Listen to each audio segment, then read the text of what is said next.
Pensa só num time de futebol que, bem no ano do seu centenário, em vez de só comemorar o passado, tá vivendo um presente que parece um verdadeiro conto de fadas.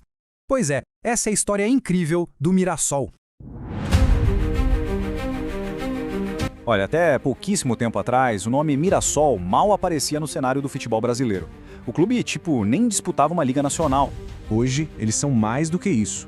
São a grande sensação da primeira divisão, uma potência improvável que está comemorando 100 anos de vida lá no topo.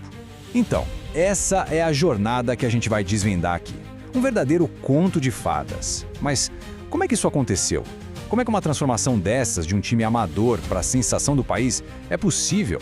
E para entender como um clube de cidade pequena conseguiu essa proeza, a gente precisa voltar lá atrás, na origem de tudo. Bom, e todo conto de fadas tem o começo, né? E o do Mirassol é uma história de um século, com raízes bem fincadas na sua cidade, com muita paixão envolvida. Olha só, a maior parte da história do Mirassol foi bem modesta. A gente está falando de décadas e décadas competindo só nas divisões mais baixas do Campeonato Paulista. Teve fusão com o rival, depois voltou à identidade original.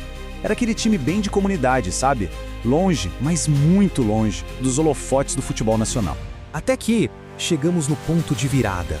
Já no século XXI, uma única venda, uma única decisão mudou absolutamente tudo.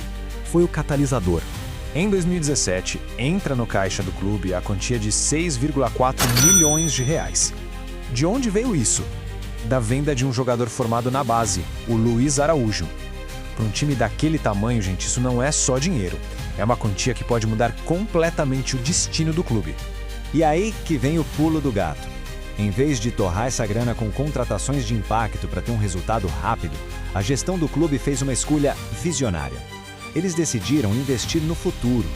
E esse investimento tem nome e endereço, o Centro de Treinamento. E olha só que impressionante a visão dos caras. Eles construíram uma estrutura de time de elite antes mesmo de serem um. Pegaram 5,4 milhões daquela venda e começaram a obra em 2019. Hoje já são mais de 15 milhões investidos num espaço gigante, com 4 campos oficiais, equipamento de ponta, tudo do bom e do melhor.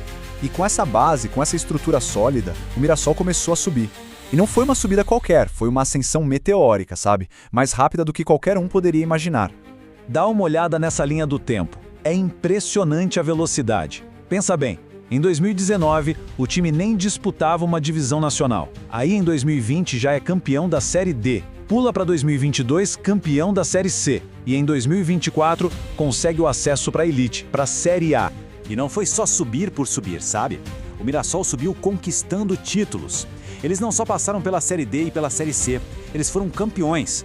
Isso prova que a qualidade estava ali, em cada degrau que eles subiam.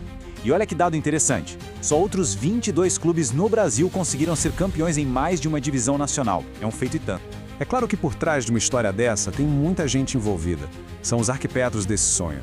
E a gente tem desde as lendas que prepararam o terreno lá atrás, até os heróis mais recentes que botaram o plano em prática dentro de campo.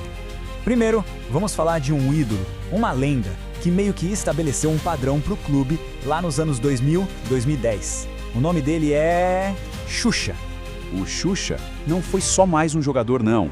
Ele era o cara, a cara do Mirassol naquela primeira fase de crescimento.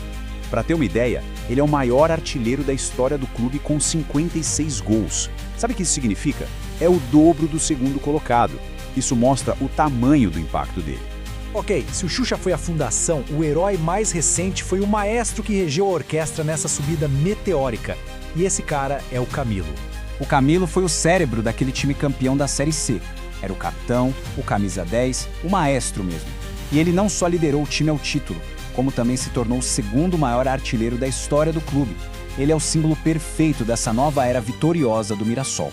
Mas, sabe, para além dos gols, dos títulos, o verdadeiro coração do clube, a alma do Mirassol, pulsa em figuras como o Ivan Baitello. A história dele é incrível. Ele é auxiliar técnico, mas a ligação dele com o clube vem de gerações. O avô jogou lá, o pai jogou lá, os irmãos jogaram lá. A família dele é a própria história do clube. E essa frase dele resume tudo, né? Ele diz: a coisa mais importante para mim na minha vida é a família. E o Mirassol me possibilitou ter uma família sólida. Isso mostra o que o clube representa, não só para a cidade, mas para as pessoas que vivem e respiram o Mirassol. Bom, depois de conquistar o Brasil e de chegar ao topo, o Mirassol não tá nem pensando em parar. O clube já tá de olho na próxima fronteira, no que vem depois desse centenário histórico. Chegar ao topo do futebol brasileiro já parecia impossível, certo? Mas para o Mirassol parece que esse não é o ponto final. É só o começo de um capítulo ainda maior. A meta agora é olhar para fora, para a América do Sul. E tudo isso nos deixa com uma reflexão, né? Essa história do Mirassol é um modelo a ser seguido? Um plano que outros clubes podem copiar? Ou é só um daqueles contos de fadas que acontecem uma vez a cada 100 anos? Fica aí a pergunta.